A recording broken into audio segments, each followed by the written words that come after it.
Every ancient civilization left behind kings, crowns, and monuments of power. Power was carved in stone, written into history, and buried with rulers. But one ancient civilization left behind cities without a single king.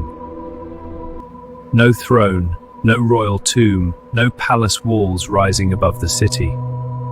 Archaeologists didn't ignore it. They searched carefully and found nothing. This wasn't an accident. It was a pattern repeated across hundreds of sites. Around 2600 BCE, powerful kingdoms dominated much of the ancient world. Egypt was ruled by pharaohs believed to be living gods. Mesopotamian cities were governed by kings backed by divine authority. Power was centralized, visible, and carefully recorded.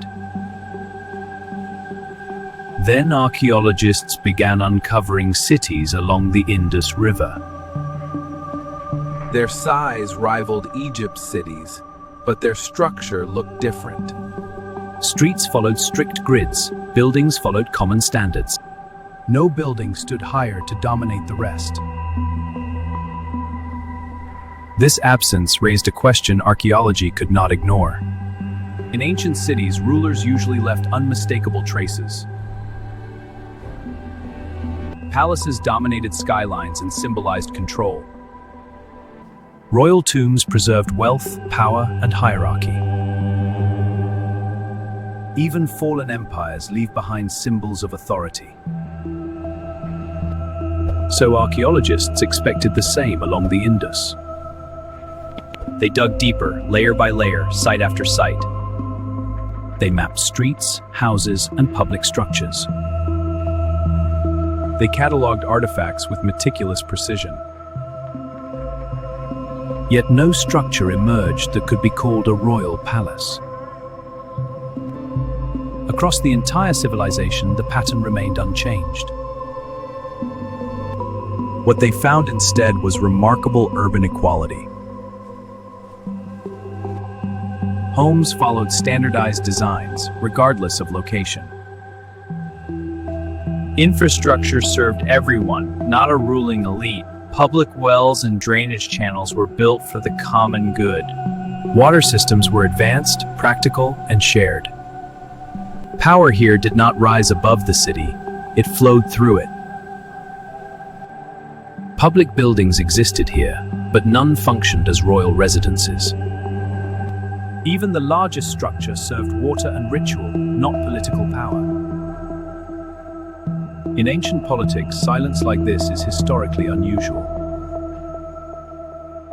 Here, authority leaves no physical footprint in stone. Archaeologists debated this absence for over a century. Order existed here, but it followed a different logic. Standardized stone weights appear across distant Indus cities. Even bricks followed identical ratios across the civilization. Such coordination suggests planning without centralized kingship. Mohenjo-daro, a quiet city edge with no soldiers, no weapons, no evidence points to royal armies or elite fortresses. Weapons rarely appear in Indus artistic remains. Urban layers show little evidence of violent destruction. Social order appears embedded in architecture, not force. This evidence challenges traditional models of early governance. Elsewhere, power concentrated visibly at the top. Kings ruled through symbols, hierarchy, and command. Their cities displayed inequality through monumental design. Indus cities followed a different urban philosophy. No structure visually demanded obedience from its people. Authority here may have been distributed across society. Rules existed, but rulers remain archaeologically invisible. This system operated across nearly 1 million square kilometers. It remained stable for centuries without recorded dynasties. Without kings, the system did not collapse into chaos.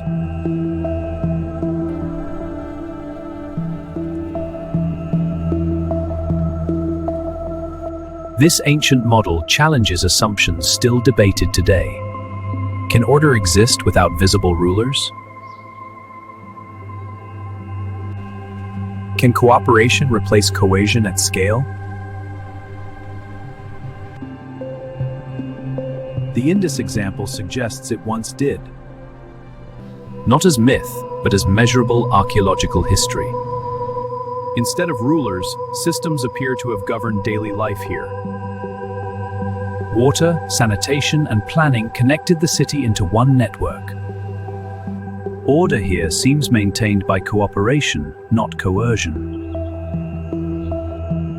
No inscriptions claim obedience. No monuments demand loyalty. Yet this civilization endured for centuries at remarkable scale. Its decline appears gradual, not marked by conquest or collapse. People adapted, relocated, and quietly moved on. What remains is not a legend, but a question. Is centralized power the only path civilizations can take? 4,000 years ago, one civilization proved otherwise. What do you think? Can societies function without kings? If this history surprised you, consider liking this video.